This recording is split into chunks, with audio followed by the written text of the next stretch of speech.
Nah, bicara soal sahabat-sahabat. Nah, sahabat-sahabat. Gini, dalam kehidupan ini memang di antara kita pasti tidak lepas dari yang namanya pergaulan, yang namanya teman gitu ya. Dan bukan tidak mungkin di antara Anda sedang berteman, sedang bersahabat itu pasti ada yang suasana enak dan ada suasana tidak enak. Oke, suasana clash gitu ya, atau ada sedikit perselisihan, itu sudah pasti.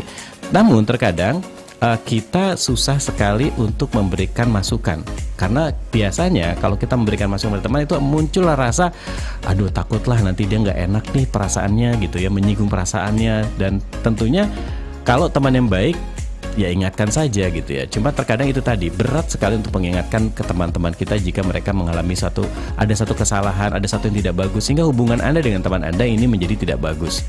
Nah, bagaimana cara mengingatkannya itu ya?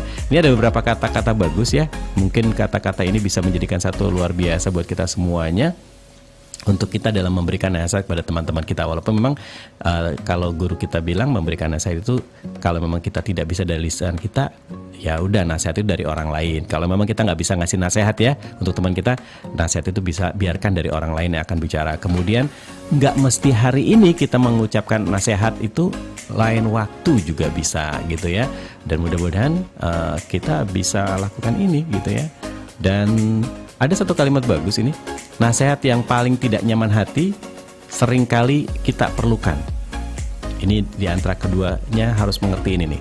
Nasihat yang paling tidak nyaman di hati itu terkadang memang sering kita perlukan. Karena kalau dikasih nasihat yang baik-baik saja, pujian-pujian saja, ini bisa terjadi akan terbuai dengan ya karena enak, gak ada yang sakit tak di hati, asik aja gitu ya. Tapi di saat dikasih nasihat yang tidak enak di hati, padahal itu hal yang diperlukan. Kita juga merasa gitu kan, di saat kita dikasih yang enak-enak kita merasa tidak ada apa-apa, tapi pada saat kita dikasih nasihat yang tidak enak oleh teman kita, dek gitu perasaan. Tapi ternyata itu benar gitu loh. Tapi Buya juga katakan kan, jika kita ada orang menasihati kita, kalau kita memang itu tidak melakukannya, tenang aja, santai saja. Ya karena kita tidak melakukan itu gitu ya. Tapi di saat dinasihati seperti oleh teman kita, dek di hati, pikir lagi, muhasabah, oh iya, benar juga ya. Ya udah kalau benar saya perbaiki. Itu lebih bagus dibanding kita harus melawan, kita harus membantah gitu ya. Ya udah nikmati saja, dan mudah-mudahan saya bisa lebih baik dari apa yang dia nasihati. Dan itu sebetulnya perlu, dan itu sekali lagi perlu. Nah ini antara dua sahabat perlu, bahwa sahabat adalah orang yang suka memberikan nasihat. Kemudian kalau nasihat itu tidak nyaman, itu adalah satu nasihat yang paling kita perlukan. Kemudian bicara soal teman, menjadi teman itu ya pekerjaan yang sangat cepat. Kalau kita ingin menjadi teman, mencari teman itu pekerjaan paling cepat. Tetapi persahabatan merupakan pematangan buah yang lambat. Paham ya maksudnya? Jadi kalau kita nyari teman tuh gampang.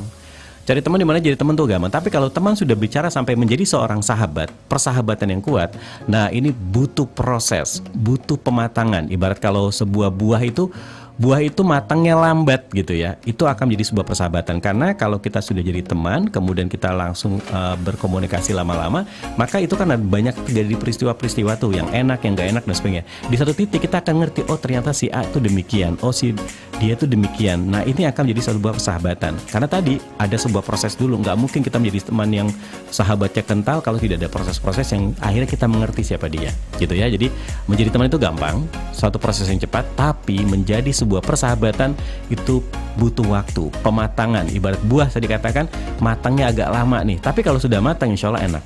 Anda makan buah yang matangnya dipercepat itu kan gak enak rasanya dibanding buah yang matangnya itu matang alami. Beda kan?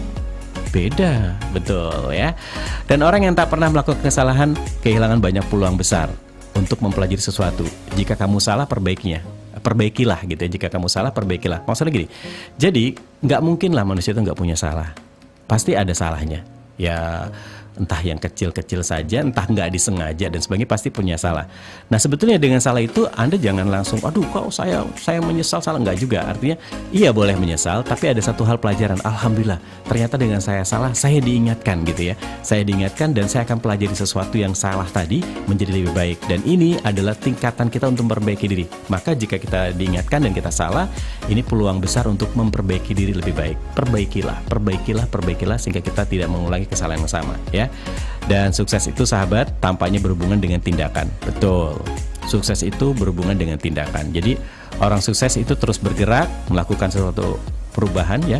Jika ia melakukan kesalahan-kesalahan, mereka tidak pernah berhenti untuk melakukan perbaikan. Itu orang sukses. Nah, jadi ada hubungannya dengan yang tadi nih ya. Jadi kalau Anda lakukan salah, maka Anda bergerak untuk melakukan perubahan-perubahan. Insya Allah Anda bisa. Dan satu hal pernah saya katakan bahwa jangan menyalahkan orang lain. Karena kalau kita menyalahkan orang lain, itu melepaskan kekuatan untuk berubah. Maksudnya gini, kalau Anda selalu menyalahkan orang lain, Anda masih terbelenggu untuk tidak mau berubah. Nah, kekuatan untuk berubah itu, yaitu jangan menyalahkan orang lain. Insya Allah bisa dipahami ya. Kalau Anda cuma bisa, ini gara-gara si A nih, ini gara-gara si B nih, padahal bukan gara-gara kita juga gitu kan. Itu mudah-mudahan sih kita bisa tidak mau menyalahkan orang lain, karena kita tidak pernah berubah dalam hidup ini. Maka untuk melakukan perubahan, cari sesuatu yang membuat Anda menjadi lebih baik. Kesalahan apa yang pernah Anda buat sehingga Anda masih di situ-situ aja posisinya. Oke? Dan satu hal juga, seseorang yang bijak tidak akan ragu dalam meminta maaf. Nah, ini dalam persahabatan penting sekali. Dalam persahabatan, seorang yang bijak tidak ragu dalam meminta maaf. Karena sekali lagi, permintaan maaf adalah kata yang sederhana, namun tidak mudah dilakukan. Jadi harus ada keberanian untuk bisa bertanggung jawab meminta maaf. Nah, ini penting karena semua orang melakukan itu, semua orang merasakan itu. Pengen minta maaf tapi takut. Wah, ada gengsi di sana masalahnya ya. Sehingga sekali lagi, jangan Anda pernah ragu meminta maaf. Berarti kalau Anda belum bisa meminta maaf, berarti Anda belum jadi orang yang bijak. Meminta maaf lah. Dan satu hal, bahwa permintaan maaf itu tidak akan membuat karisma Anda luntur. Wah, ngerasa hebat nih ya.